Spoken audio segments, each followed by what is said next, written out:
This is Washington, D.C., and in the files of the Central Bureau, there is a story so strange in its implications that it defies ordinary classification. It is the story of a handful of people who, in the course of one desperate night, held back a wave of panic and pandemonium. It began after sundown, time 7:15, as Flight A Coast Patrol from Travis Field was returning to base. When the nightly Air Force transport pointed north toward Japan via the Great Circle route. While at sea, the Navy and Coast Guard maintained their usual round-the-clock vigil. And from the equator to the Arctic, the radar network swept the skies with eyes that never sleep. Time, 7:19. An unidentified object was picked up 200 miles southwest of Point Barrow, Alaska. 7:27. Unidentified object confirmed at Fairbanks, Alaska. Heading south-southeast, 170 degrees. Height, 75,000 feet. Estimated speed, 5,000 miles per hour. White warning. 7:39. Unidentified object 200 miles due west of Vancouver, British Columbia. Course, 170 degrees. Height, 60,000 feet. Estimated speed, down to 3,600 miles per hour. Yellow warning. 7:54. First interceptor flight airborne. Point of interception, 80 miles due west of San Francisco, California. 7:55. Unidentified object past point of interception. Red warning. 8:11. Morro Bay, California. Height, 50,000 feet. Estimated speed, 2,000 miles per hour. 8:15. Santa Monica, California. Height, 10,000 feet. Speed, 1,200 miles per hour. 8:18. All traces of unidentified object gone. Red warning lifted. By 8:25 at the Los Angeles branch of the Communications Commission, reports of strong interference with radio and television reception began to pour in from the beach area. The monitors went to work immediately. Mobile units were ordered to converge on the vicinity of the disturbance. Pinpoint direction-finding devices began to trace the trouble to its source.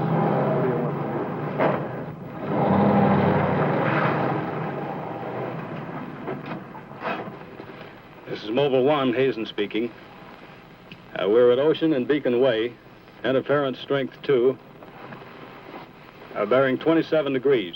Over. Mobile 1 from center. Roger. Over. Mobile Center from Mobile 7, over. Go ahead, Mobile 7. This is Mobile 7. We're at Pacific Center and Beach 4. Interference strength 3, bearing 39 degrees, over. This is Mobile Center. Roger. Stand by. Mobile 1 and Mobile 7. From Mobile Center, point of interception estimated 3 miles north of surf. Repeat, 3 miles north of surf. Acknowledge. This is Mobile 7, roger. Mobile 1, roger. Mobile 7, roger, we're going out. Okay, Charlie, let's get moving.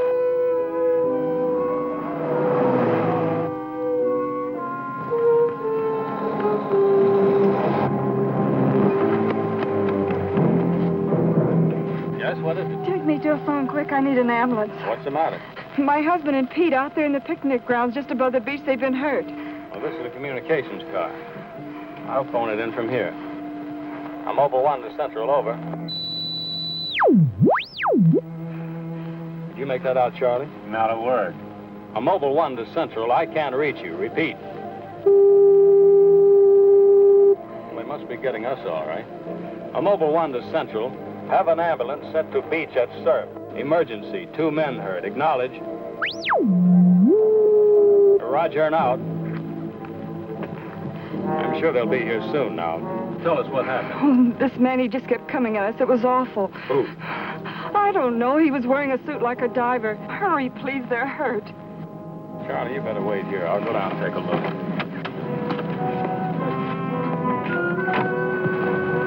The young woman's hysteria became obvious as they reached the picnic grounds at the beach. There was no sign of the mysterious intruder, and little could be done for her husband and their friend until the ambulance arrived.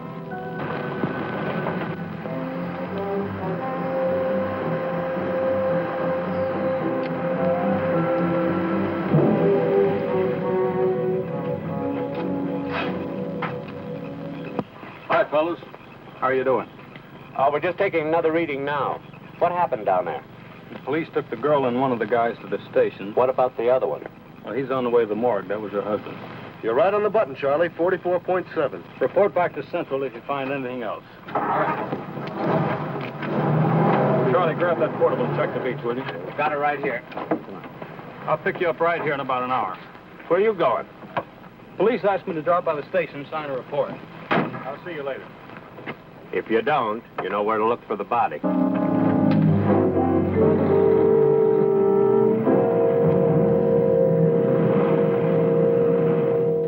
Like I said, we were just starting to eat when we heard something tracking through the sand toward us. I looked up and couldn't see anything. Then Betty screamed. At what? I thought you couldn't see anything. At first we couldn't. Then this guy started toward us. What kind of a guy? How should I know? He was wearing some kind of a helmet over his head. He could have been a deep-sea diver or anything. All right. After you saw this diver, what happened? Well, we jumped up. Ed, that was Betty's husband, yelled at him to stop. But he just kept coming. I never saw anything like it. He didn't say anything. He just kept moving in. And then you say he attacked you. Well, we didn't give him a chance. Ed grabbed a piece of wood and took a swing at him. That didn't stop him. He caught the end. That's all I remember. Just because a man's taking a walk, there's no reason to slug him. Besides, you don't look like a guy who frightens so easy. How would you feel if somebody with a crazy helmet with pipes sticking out of it came at you in the dark? And look, I know this sounds crazy, but there wasn't any head in that helmet. No head. No head at all. It's the truth. I think you need some coffee. I don't want anything. It's all the same to you, Lieutenant. I've got to pick up one of my men at the beach. Okay, thanks for coming down, Hazen. Hope I didn't put you out. No trouble. So long. You too. All right, let's start at the beginning. How well did you know the dead man? And his wife? Betty and I went to school together. I knew Ed a year. How long were they married? About a year. Wasn't her husband a little older than she? I don't know. But you said you and Mrs. Evans went to school together. Then you never discussed anything personal with her? She did mention he was older, yes. How much? 15, 20 years. What difference does that make? That wasn't too hard now, was it? Where do you live? 629 and a half East Palm Court. Why? That's where the Evans live, isn't it? Yeah, I board with them. You do, huh? Now, Mrs. Evans is a good-looking woman. What are you trying to say?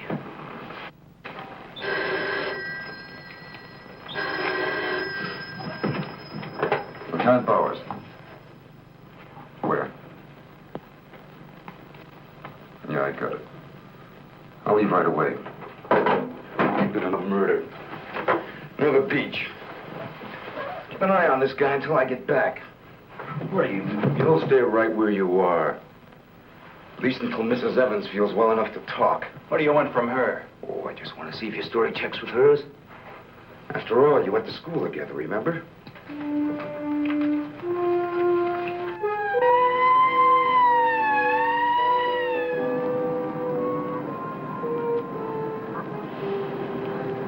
You say there were no witnesses, huh? None yet. Anything missing? I don't think so. The cash register wasn't touched. Get a breakdown of the inventory as soon as you can. What about fingerprints? The boys are working on them now.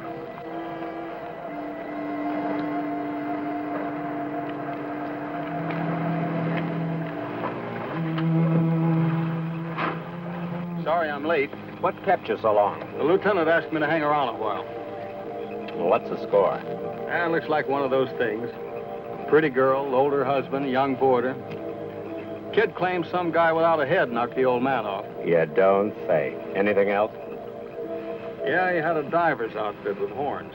No. He's going to have to do better than that. How are we doing? I took a reading about 10 minutes ago. The radiation is going out with the tide. What about the radio phone? It's working fine again. I just got a call from Central. They said Mobile 7 picked up some new trouble northeast of here. Here we go again. Hop in. So long.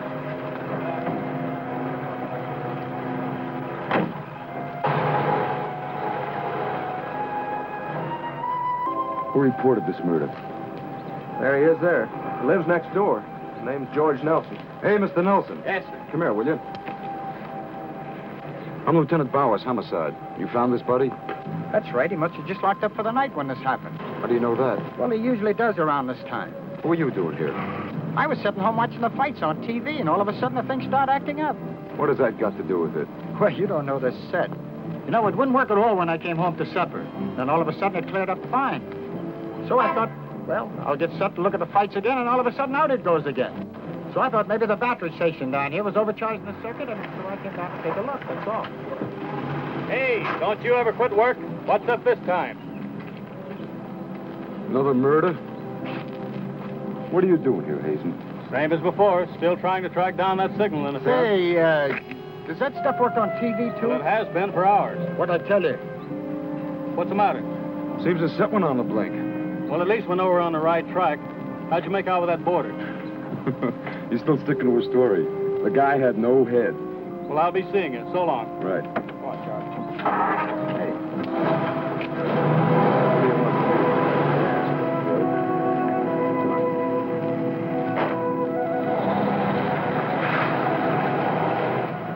And so the communications team resumed its mission to track the mysterious interference to its source. Via accurate readings taken at regular intervals by stationary and mobile units, it was determined that the disturbance was moving in a northeasterly direction. By 10:34, Mobile Center had pinpointed the disturbance at the edge of the Huntington oil fields. Units 1 and 7 were instructed to close in.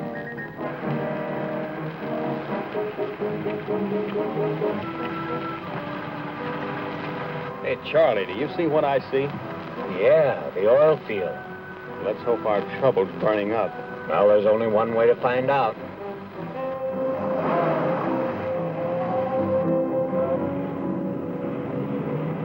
Look, Sarge. 2 murders and an explosion in one precinct is big news. Now, come on, you can't pin it all on the young boarder. Or can you? Very funny. Yeah? I'm Hazen of the Communications Commission. Oh, the lieutenant's waiting for you. Thank you. What's a wheel? You heard the man, Communications Commission. Tell me, this kind of interference happens very often? Never anything like this. It's on the move all the time. I mean, some harm with the transmitter in the car. It's not a transmitter. We don't get a definite disturbance, just interference. And you have no idea of what it is, huh? Not yet. How are you making out? Not so good. You were here when I questioned that boy about the murder at the beach. Did you get anything more out of it? Yeah. Come on with me. You might want to see this.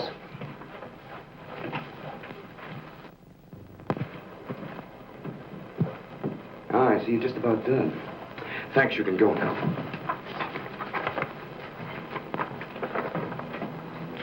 Are you sure this is what the man looks like? What do you say, Betty? Well, just about, only I think the tubes were a little lower down. And you still insist there was no head inside the helmet? I'm positive there wasn't. What about you? Well, it was dark. I couldn't swear to it. Thanks, that'll be all. You mean we can go now? Yeah, for the time being. Just stick close to home. I may want to see you again tomorrow. We'll be there. Come on, Betty. Kind of changed your mind about those two, haven't you? Yeah, I guess I have. Hey, look, bring in the old man, will you? Don't tell me you believe this story about this whatever it is. I know it sounds as phony as it ever did. But, oh, sit down, will you please? You're the watchman at the Huntington oil fields? Oh, yes, sir. I've been with the company for over 22 years, sir. Yeah. Will you tell Mr. Hazen here exactly what happened? Well, sir, like I said before, I was just closing the gate for the night when I saw this fella coming up. I was never so scared in my life. Yes, go on. Well, it wasn't the man so much as the suit he was wearing. Well, he wouldn't stop when I hollered at him. He just pushed his way right in there through the gate and walked right up to the tank. Now, you carry a gun. Did you try to stop him? Oh, well, he was much too close to the tank. I was afraid to shoot. So I thought I might call for help. And just as I got to the shack, the tank blew up. Oh, you should see the sight. Yeah, sir, can you give us a description of this man? How would you say he was dressed? Well, sir, like I said before, he wore a sort of pliers, not outfit, with a helmet attached to it. How tall was he? Oh, he was a giant of a man. And he had tubes sticking out of that thing, that helmet he wore. Can you tell us what his face looked like? Well, sir, though he got pretty close to me, I could swear the man had no face. Now, if you saw this man again, would you recognize him? I mean by his outfit. Oh, I'll never forget that sight if I live to be 100, sir. Would you say this is the man? Wait, sure, that's him. Thank you very much. You may go now. All right, sir. Thank you. Well, Hazen, what do you say now? Beats me. The descriptions check all right. This could be some kind of flying suit. High altitude equipment. Yeah, that's what I've been thinking. Well, how do you explain that stuff about the missing head? No, we can discount that. These people were frightened. It's night. Nobody really took a close look at it. I guess you're right. But whoever he is, that outfit doesn't look like one of ours. Of course, he could have been dropped by parachute. You mean sabotage? We're checking. I think we better wire a report to Washington and see what they say. Oh, you can use our teletype. I'll tip off the LA police to be on the lookout for something unusual. Hey, wait a minute. What about the press? Oh, I don't think they know too much now. We better keep it that way for a while at least, till we find out whether our friend is still around here. Well, if he is, I think we can find him for you. My hunch is that he's carrying something around that's causing all this disturbance, whether he knows it or not.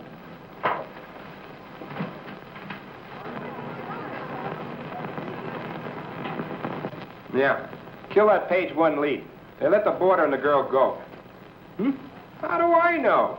Maybe the lieutenant thinks that the guy in a flying suit knocked off the husband. Mm-hmm. Nah. No, not a chance. Not a chance of an exclusive on that picture. They're making a blanket release in the morning. Hmm? Oh, there's a guy from the Communications Commission in there now. Yeah, I'll call you back later if there's anything new. Okay.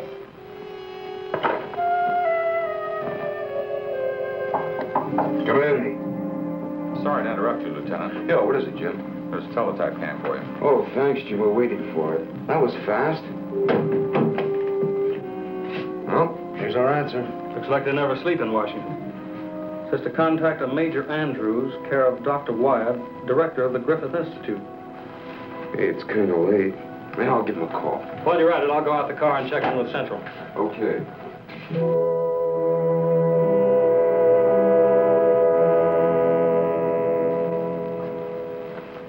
Well, that's the story up till now. We got in touch with Washington. They told us to contact you here. Very interesting. What do you think, Doctor?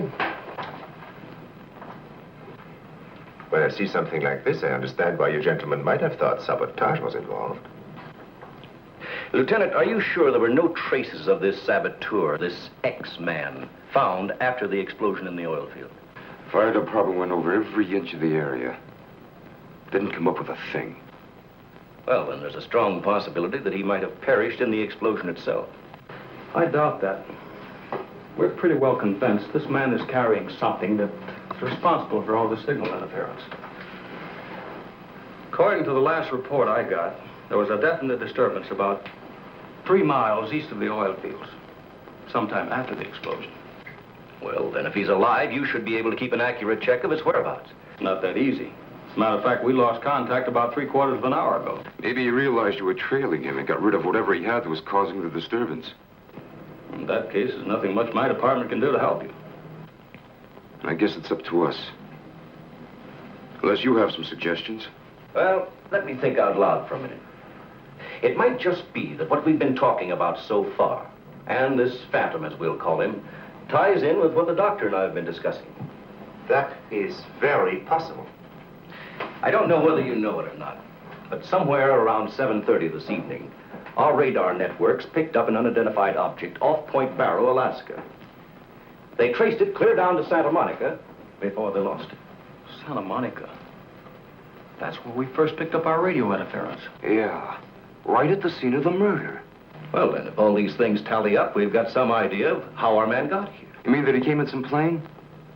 In that case, somebody would have seen it land and take off again. Or did it crash? No. No, we don't think it was a plane. No rocket or jet that has been built so far can attain the speeds of 5,000 miles an hour, particularly for such a great distance. And maybe we're on the wrong track altogether.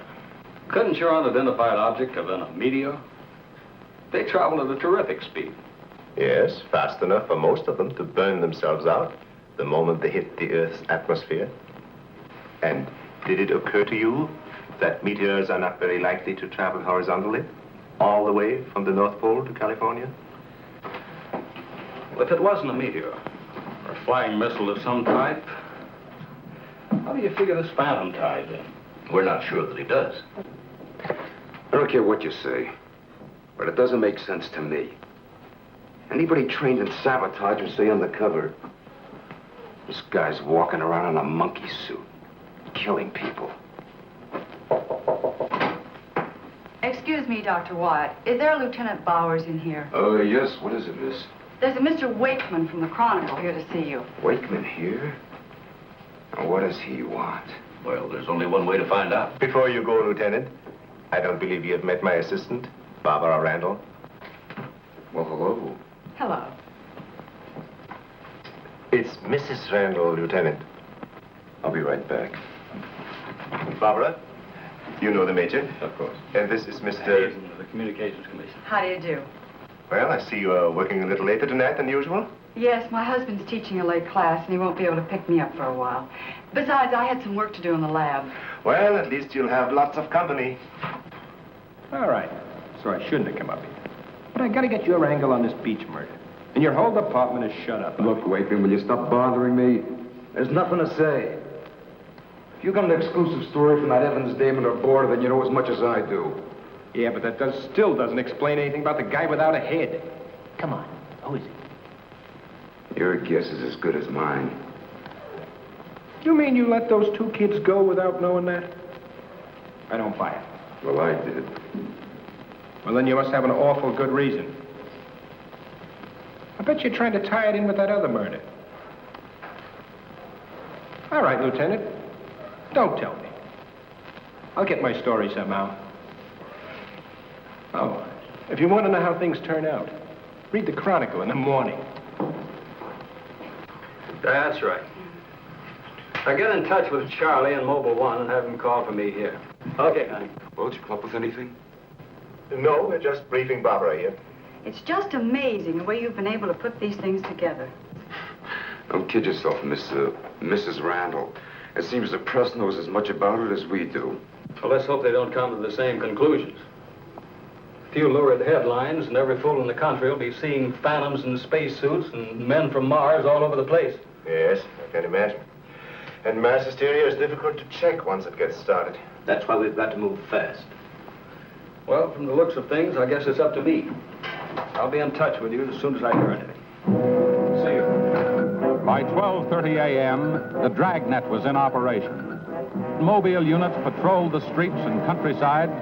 They covered an area 35 miles square. Special and sensitive equipment was prepared for action. Everyone on the job was ready to move on the first signal from the Communications Commission. Monitor Corona to Mobile Center, strength 4, brickyard at 160th, moving toward oil fields. Contact your units. Over and out. Units 1 and 7 from Mobile Center. Units 1 and 7 from Mobile Center. Strength 4, interference at 160th in the oil field. Moving due east. Close in. Repeating, strength 4, interference at 160th in the oil field. Close in.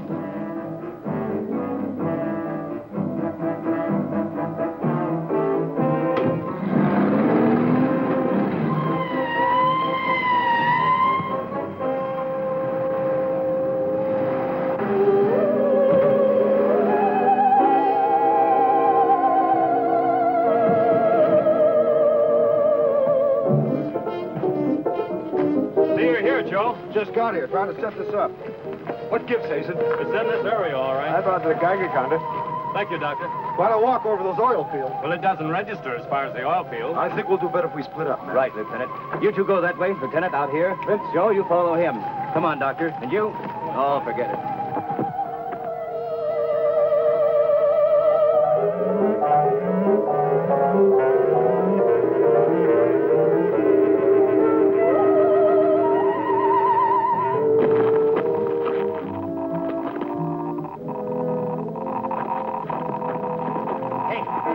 Look at this. Yeah, points this way. Hey, Joe! Joe!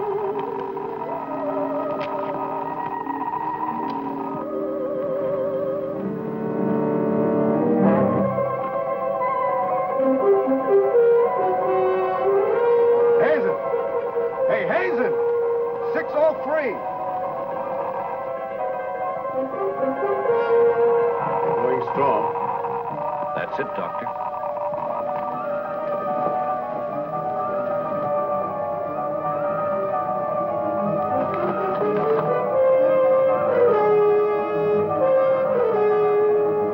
It's leading this way.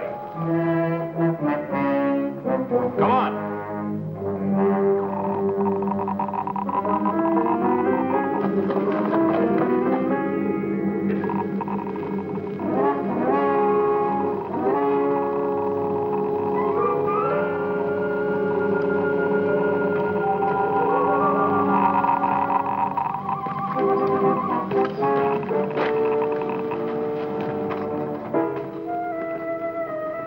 It's this way. Come on.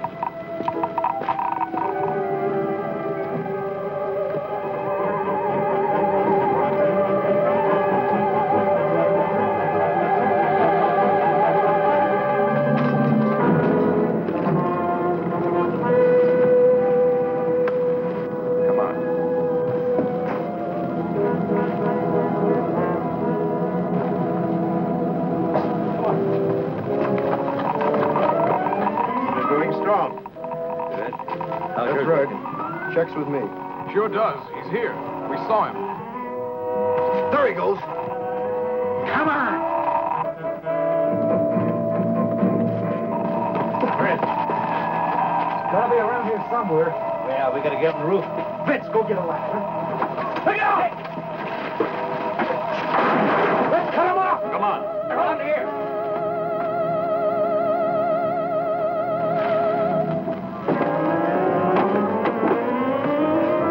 Anybody see him? There he is!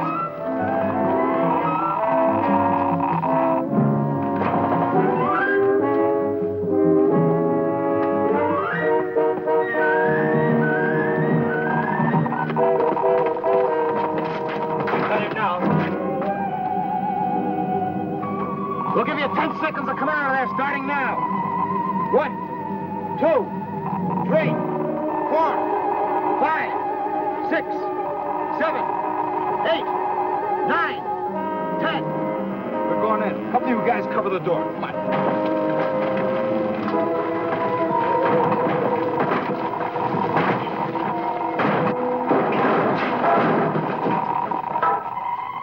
Why, there's nobody in here. Possible. We saw him come in. Maybe he went out of the window. We won't get very far. Don't touch anything till we check for fingerprints. Oh, Doctor, over here. He left his suit and his helmet. Hey, let's spread that thing out so I can get a good shot of it. Keep away, you fool. What's the matter? For your information, that's a Geiger counter, and it says hands off. I think you'd better wait outside. I just have a job to do. So do we. And I'm afraid ours will have to come first. Now, there's no radiation from the helmet. But look at this. So that's what's been causing all the trouble. Charlie, you know where we can dig up a lead-lined box in a hurry? Well, Mobile 7 should have one. They're right outside. I'll take a look. Hurry it up, will you? Unbelievable. Now, we all thought that this phantom might be carrying some device which was causing all the signal interference. But you'll learn that it's due to the very clothes on his body. That's not the only thing that bothers me. Did any of you get a good look at his face? Not me. He's too far away. Well, I did. Unless I'm mistaken, that helmet was empty. Say, where am I going to put this stuff? Oh, put it in Dr. Wyatt's station. Yeah, we take it back to the Institute. Right. Find out anything? No, that's all right. You can handle that.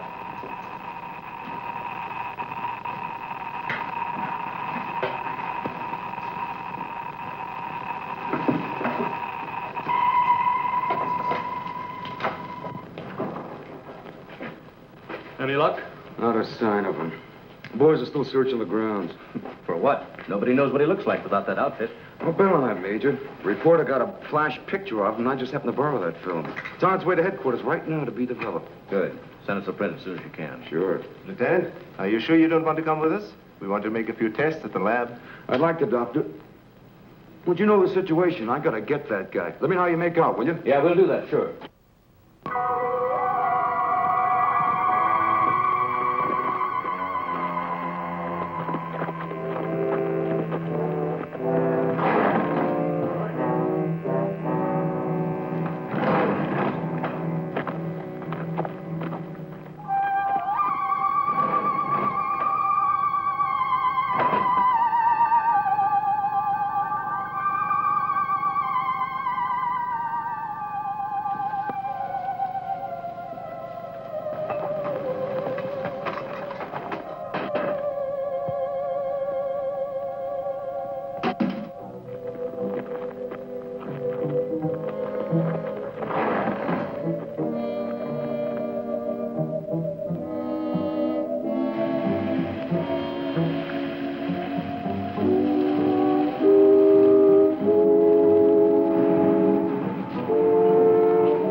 Just on our way home and we saw you drive in. Good evening, Barbara. Hello, Bill. I see we got here just in time. Anything new? Lots of excitement, but that's all. Major, you know Barbara's husband? Oh, of course. How are you? How are you? Hey, it's a nice-looking dog you've got there. What's his name? His name? Venus. Say, Bill, I hate to ask this, but something important has come up, and I wonder, can we borrow Barbara for about an hour or so? I suppose so. Of course. Darling, why don't you go and do the shopping? Here's the list. The market's open all evening. I may as well. See you later, darling. I'll take the dog and tie her up. Thank you, Bill. Good night. Good night. I'll give you a hand with it. Oh, thanks, Doc. Easy now. Look out for your fingers. All right. Look out now. Don't drop it. Vince, come back here! Vince, come back here!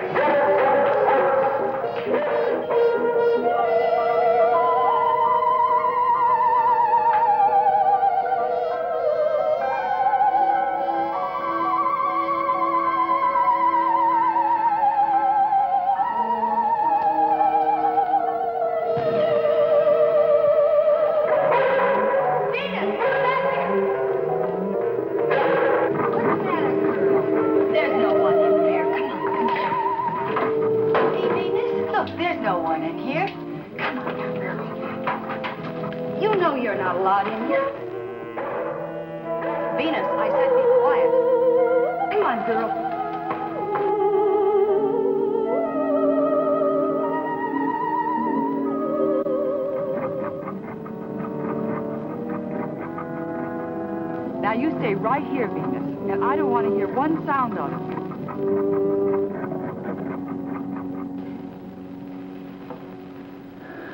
You were right, Doctor. There are no fingerprints anywhere. What's all this? Hey, don't touch anything. You better put some gloves on. Our friend, Mr. X, left this suit at the oil refinery. You mean you were that close to him and you didn't catch him? I'm afraid so. That's up to the police now. Hand me those shears. I want to cut up this material to work with it.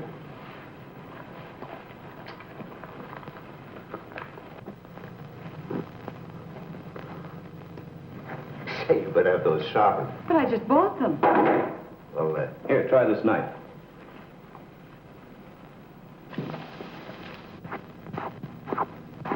that still won't cut. Let me try.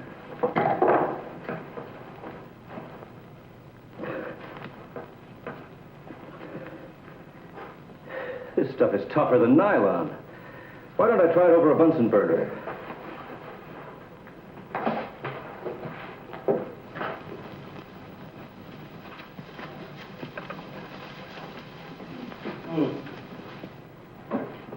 burn either. Let's take a look at it under the microscope. Look, it's magnetic. Magnetic? Here, Radioactive. And apparently indestructible. Thank you.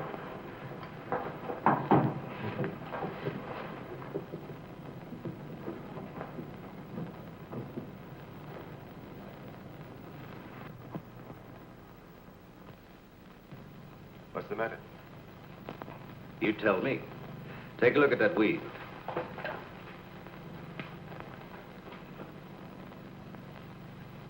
What weed? There is none.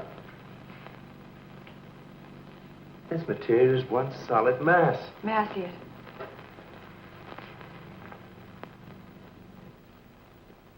Why, you're right.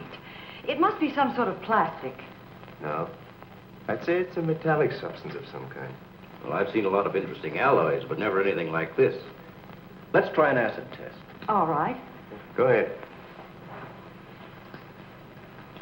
Careful now. We'll only take a drop or two. It repels acids like a raincoat repels water. Why, there's no reaction. Well, Major, this looks as though we were going to be here for a long time.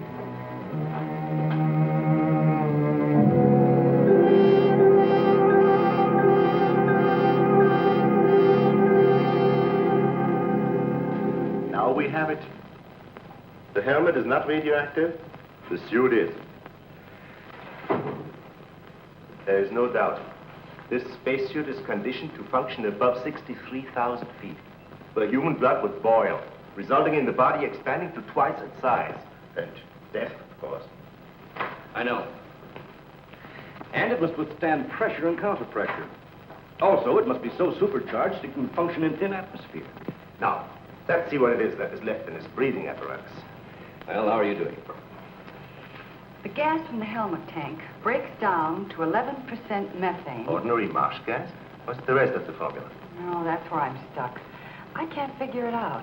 It just doesn't respond to any of the usual tests. Well, how could anyone exist on that combination of gases? You and I couldn't. But apparently someone can. Oh, Doctor, are you trying to say that our X-Man doesn't breathe oxygen and hasn't the metabolism of a normal human? I really don't know. From what we've seen, he has some physical characteristics which make him appear human. But added to them is this fabulous radioactivity that none of us could stand. I am puzzled.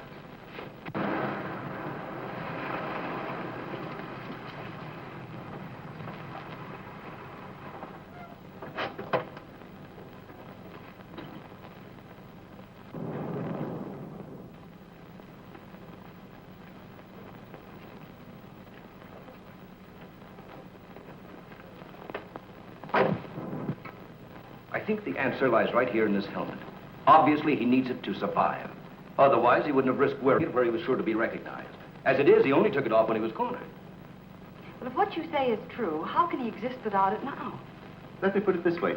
It's like a patient in an iron lung. Sometimes one can be removed for hours at a time without any ill effects. Exactly. And I think the same principle applies here. And that means sooner or later, he has to get his breathing apparatus back or die. I don't understand. Well, I've got an idea. If we were to return this whole outfit to where he left it, he might be tempted to come back for it. Dr. Wyatt speaking? Yes, he's here. No, thank you. Hello, Major. Still at it, huh? Mm-hmm. No, we haven't got a thing, no. The picture? Yeah, hold on. He says the picture the reporter took of our men didn't come out. I was afraid of something like that. The radioactivity must have burned the emulsion. Hello. No. No, we didn't find any fingerprints at all in his clothes. Did you find any? Oh, too bad. Hello? Will you wait there, please? We don't know what to make of this either. Have you heard from the communication boys yet? Well, let's hope they turn up with something. Major, excuse me. Hold on a second. Yes? It's Mr. Wakeman of the Chronicle. He insists upon seeing you. He does? Where is he? I told him to wait in the lobby. Good. Hello? And it's our friend from the press is here.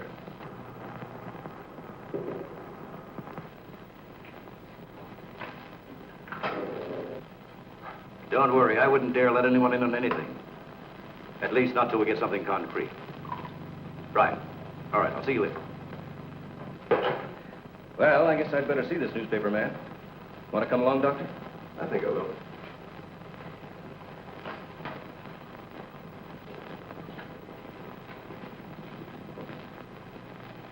Oh, hello. Remember me? Certainly, yes. A nice lot of gadgets you got here. We think so. What's on your mind?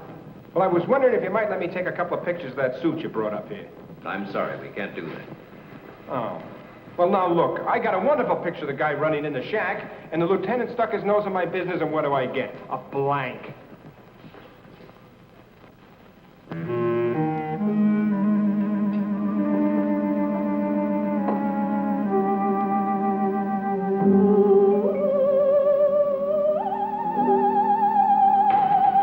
Is that you, Doctor?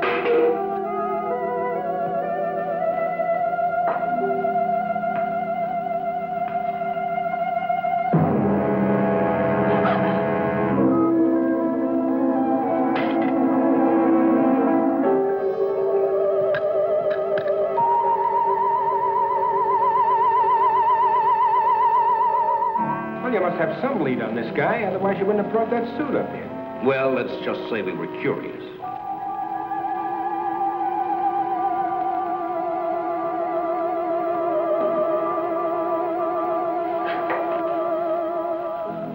Hello, Bill. Are you back so soon? Isn't Barbara through? I don't know. She's still in the lab. Why don't you go up and see? Thanks, I will.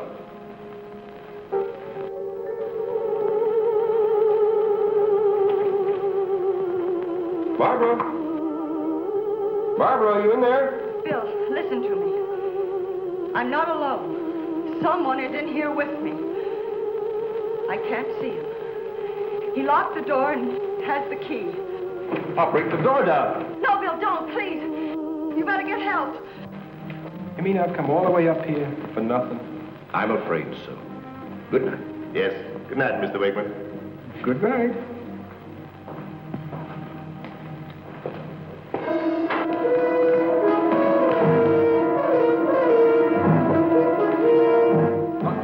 Major, come quick. What's the matter? What's the matter? Where's Barbara? In the lab. The door's locked and there's someone in there with her.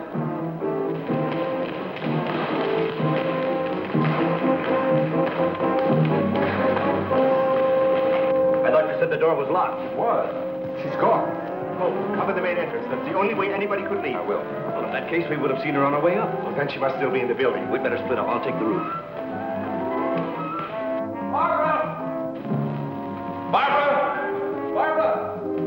Barbara!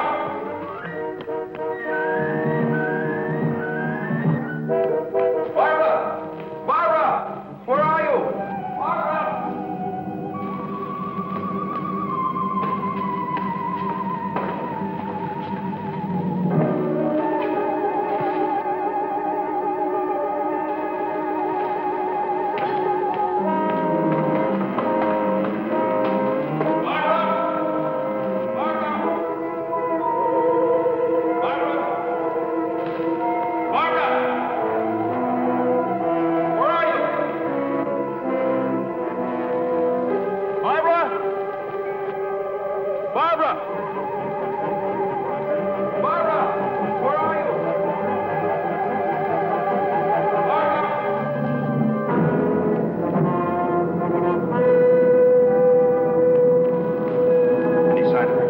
Not yet? She must be around here someplace. Now, you stay here. Watch the main entrance. And I'll check the basement. All right.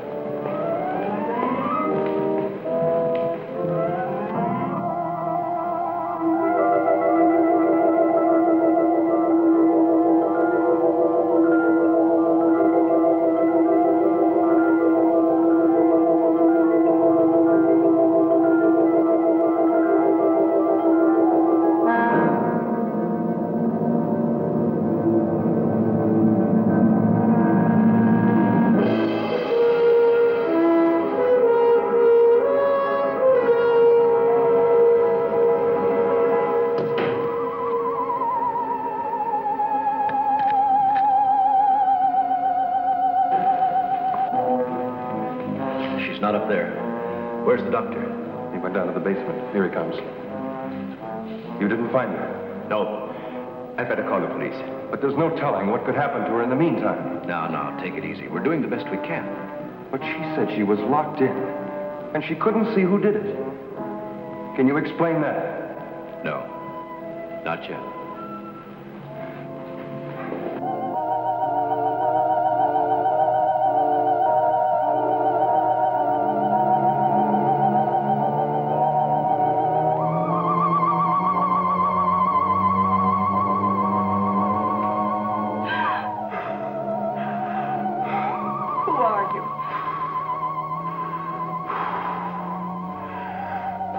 Don't come near me.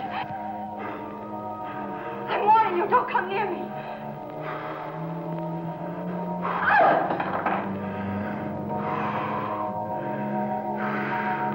Don't!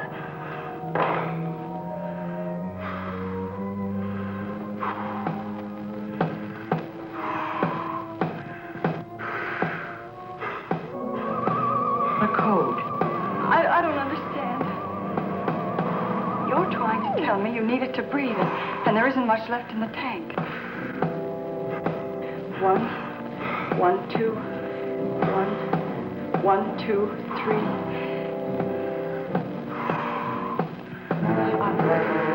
I'll write it down.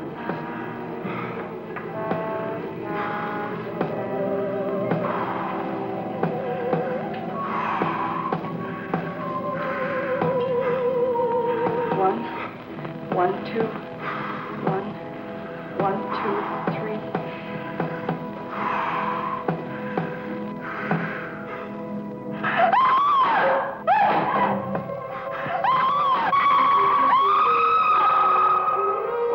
In the lab.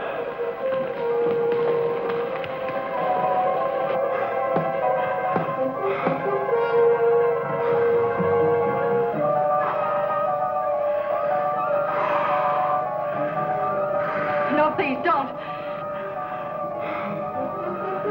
She's in there. Barbara! I can see his hand from the ultraviolet lens. I'm sure it's Darling, are you all right? I think so. I'm looking for him. I just saw him, so he must be in here.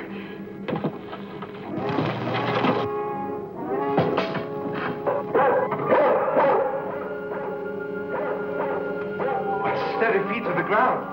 He will be killed. I'd better go.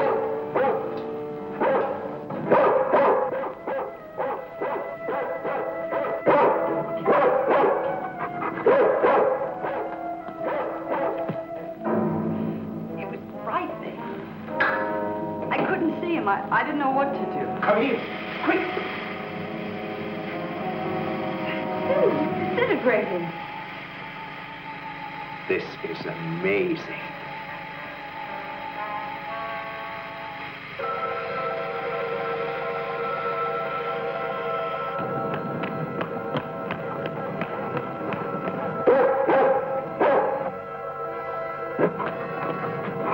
Now, quiet down, Venus. Quiet down.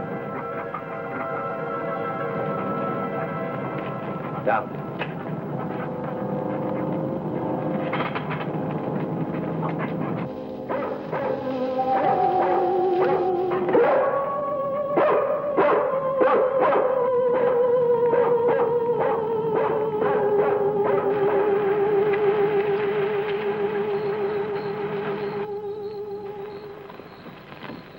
Mobile Center from Mobile 1, come in, please. This is Mobile Center. Go ahead. Get hold of Major Andrews or Dr. Wyatt at the Institute. I want to talk to either one of them. I will do. Stand by, Mobile 1. Dr. Wyatt speaking. Oh, yes, Mr. Hazen. Yes, we're still at it. Lots and lots of excitement, but nothing definite yet. Have you anything to say? The trouble seems to be just about gone. We get a flash in the direction of the observatory once in a while, but I figure that's because of the outfit you're testing. Yes. Lieutenant Bowers ought to be here any minute. Of course. How long will it take you to get up here? Good. See you then.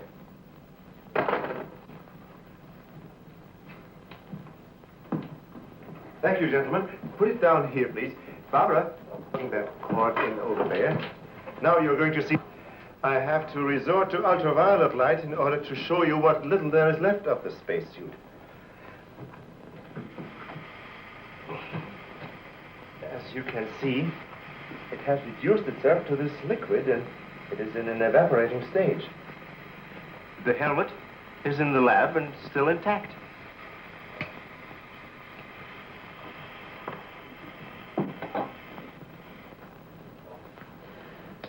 This is amazing. All the radiation in this suit would, well, it'd be fatal to a normal human being wearing it. Of course. And furthermore, our respiratory system could never simulate gases such as we have found in that breathing device. Well, then we have to assume our so-called X-Man carried his own atmosphere with him. Excuse me, but as a matter of curiosity, why do we refer to this thing as a him? I thought it was invisible. Under normal conditions, yes. Yet, Mrs. Randall did see the imprint of a large foot and a masculine hand under ultraviolet light. How do you explain that? I don't know, but the human body is composed of various elements with a carbon base. Like coal? Yes.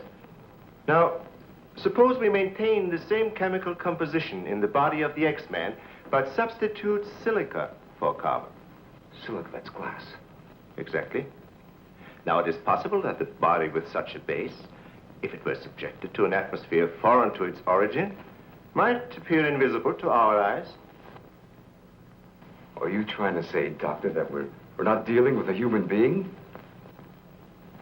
I didn't say that. On the contrary, all the evidence points in the opposite direction. Toward a superhuman with an intelligence far superior to our own. How can you tell? First of all, Mrs. Randall saw that he has a hand with digits like our own fingers and a thumb opposing. That alone is a sign of intelligence. And he comes from a civilization that has developed adequate space transportation to enable him to travel to Earth. We have nothing yet that can reach even another planet in our own solar system. That could account for the unidentified objects picked up by radar a few hours ago. My theory is that the spaceship, or whatever it was that he came in, operated on the principle of magnetic rather than atomic propulsion, and that somewhere in the outer limits met with a condition where the Earth's gravity pulled it down and it fell into the ocean, and that he managed to save his life and reach shore. You really can pick up any type of communications interference, no matter how weak the signal may be. Sure thing. We were on his trail from the minute he left the beach. I never knew you carried such sensitive instruments in your car.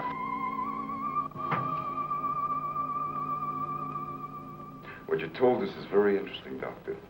But I've got to make an official report to headquarters. Are you willing to be quoted that the criminal we're after is a creature from another world? All I can say is, we know that our Earth is not the only planet capable of sustaining life in one form or another. You can quote that. All I've got to go by is some footprints in a hand. That isn't much. No fingerprints, no description, no nothing. And we're after a killer.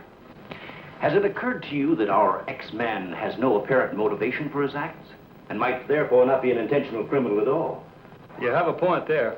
Hey, wait a minute. Come to think of it, the young boarder we suspected, he did say that the girl's husband threw the first punch. So? So that could have been enough to provoke the strange creature. And the same could have happened at the second murder.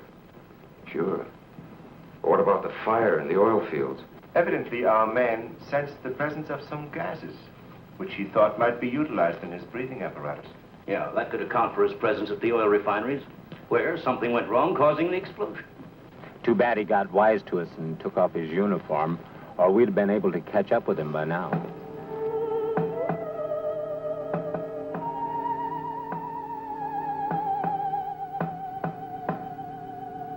No, he didn't utter a word. But I'm convinced he was trying to convey a message to me. He kept tapping out a code. I wrote it down. Let me see that, please. Doesn't make sense. Well, it may be based on some mathematical system we know nothing about. But he was trying to tell us something. Why did he run away?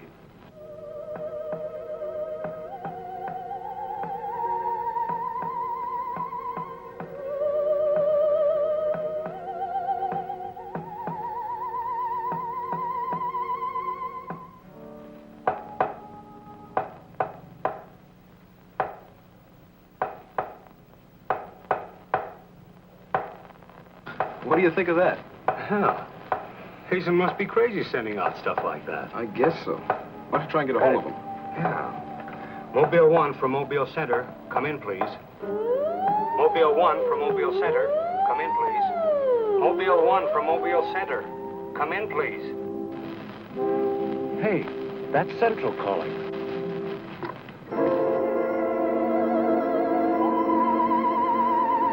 You better stay here by the car. I'll go tell Hazen. Yes, Colonel Powell. Of course, I'll mail you a complete report first thing in the morning. Yes, sir, thank you. Oh, and I'm awfully sorry to disturb you so late at night. Right, good night, sir. He's around here, this invisible guy. He was in the car. How do you know? I was talking to Randall outside when I heard Central calling. Before I could get over to answer, I saw the door open and shut by itself. He's desperate. For all we know, he could be trying to send a distress signal to his home base, wherever that is. Well, let's hope he doesn't get through. We've got enough problems with just one of those guys. Well, at least we know who's around in the vicinity, and it's obvious what keeps him around. Of course. He's got to come back for what little gas there is left in his helmet. And when he does... Oh, please, the most important thing is to take him alive. If we can only make each other understand, there's no telling how much science can profit. I'll go along with that, Doctor. But I've got to make sure that once he's cornered, I'll be able to hang on to him. I think we're all agreed on that. All right, good, then we must see it from his angle. He's in an alien world. No doubt we are as frightening to him as he is to us. Now, the most important thing, then, is to keep calm at all costs and do nothing to provoke him. Immediately, a simple plan to trap the Phantom went into operation. All obstacles to his entry were removed. To erase any possible suspicion, the doors were left unguarded, and inconspicuous electric eye equipment was set up. All this was connected to a makeshift control board, which would immediately signal the exact location of the trespasser. Now, there was nothing to do but wait. The one road leading to the Institute was blocked off to make certain no outsider would upset the plans or interfere in any way. What's the big idea? Sorry, nobody's allowed through here. Who says so? Lieutenant Bauer's orders. Oh, is he up there? He might be. Well, you get word to him that Joe Wakeman of the Chronicle is here. Sorry, bud, I can't leave. Oh, what about them over there? Hey, you over there. Me? Yeah.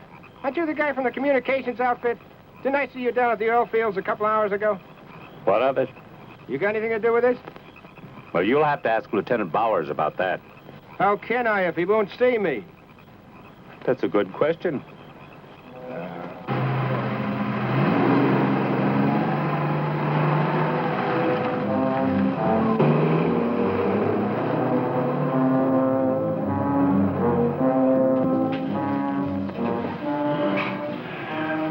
Well, it's 3:45. Sure taking his time.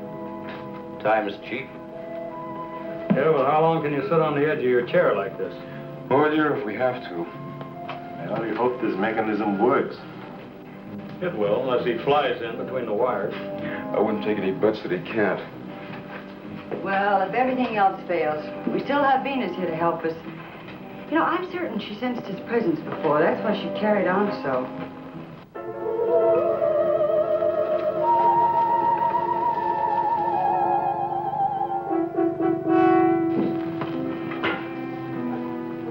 What's the matter, Lieutenant? Is this thing getting you? Oh, no. I'm just thinking about public reaction to all this. I'll give something to the press by morning.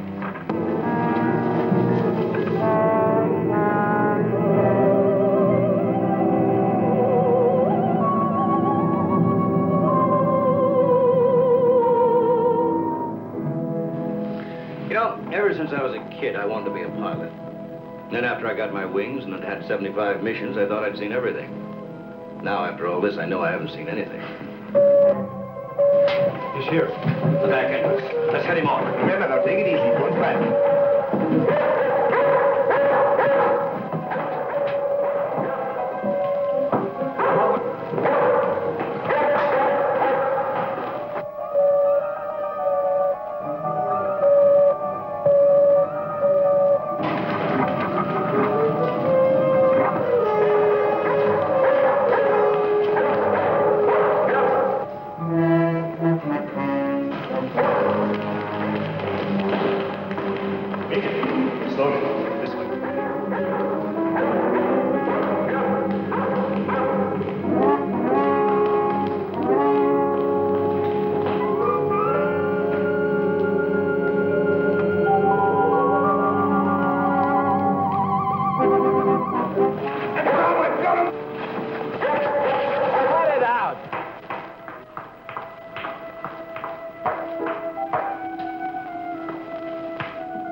Trying to do? Well, it's the reporter. Yeah, it sure is. What's going on around here? You guys crazy?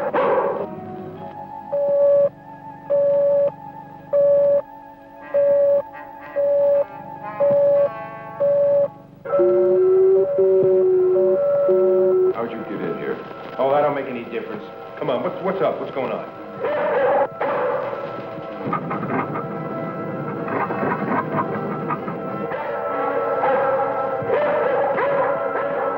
Lieutenant, you better tell him.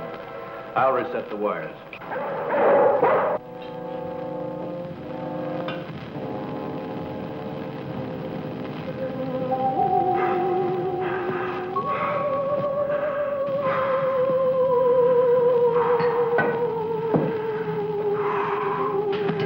Don't be afraid. We want you to live. Don't you understand? Can't you speak? Can't you say something? Anything in any language?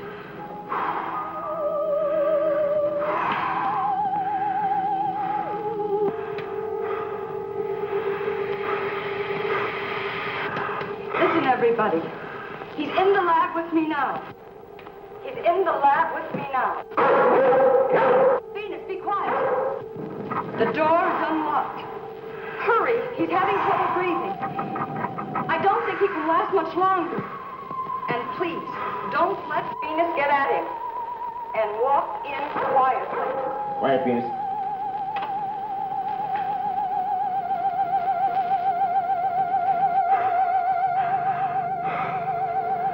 It's unbelievable.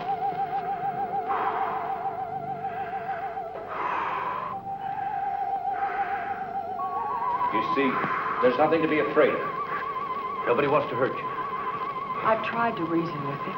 I feel he understands, but he can't speak. Wait a minute, I'll try his code. I think I remember it right.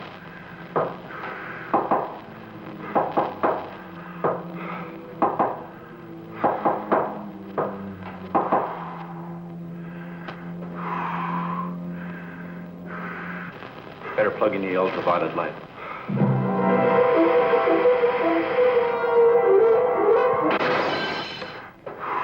Oh, you scared him.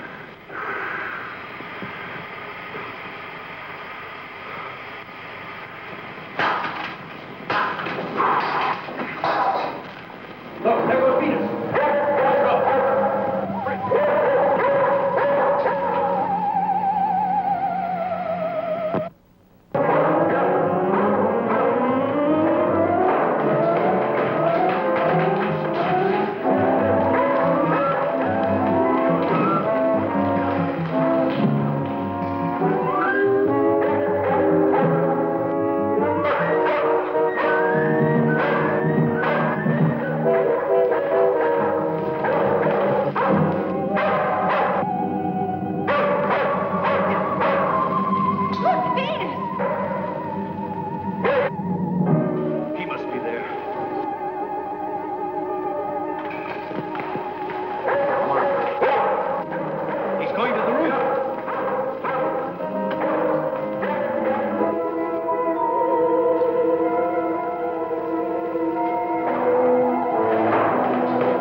go up the ladder. Take this. I'm going after you.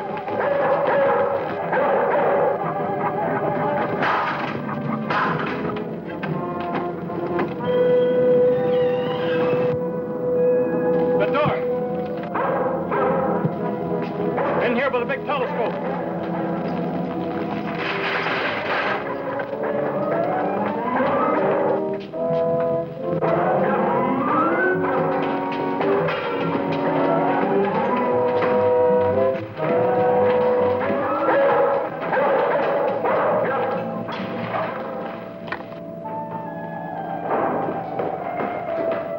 Close the dome.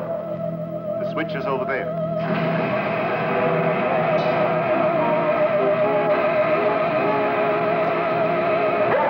Wrong sense of something. Quiet, Venus. Well, if he's in here, he'll never get out now. Door is closed. This is what I've been waiting for. Please, Lieutenant. This is our last chance. We have to take him alive. Plug in the lamps. There's an outlet here.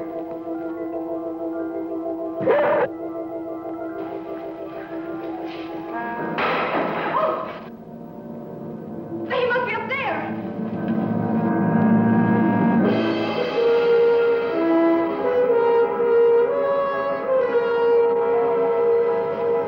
His whole body's gone. If I hadn't seen this with my own eyes. What do we do now? Stand back.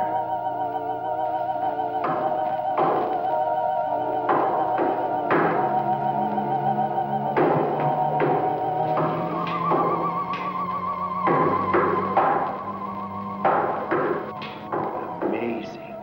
There's code again. Look. He's trying to speak, but no sound is coming out of his mouth. Look at Venus. She acts as though she hears him. Yes. Dog can hear sounds that we can. His voice must be beyond the range of the human ear. Maybe he's screaming. He's suffocating. The glow, it's almost gone.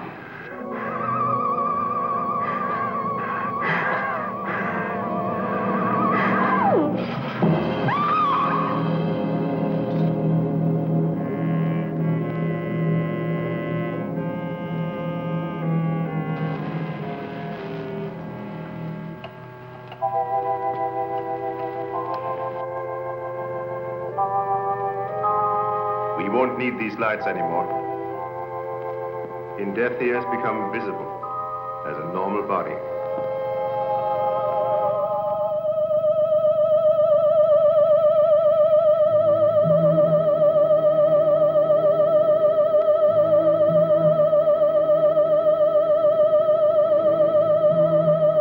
Look.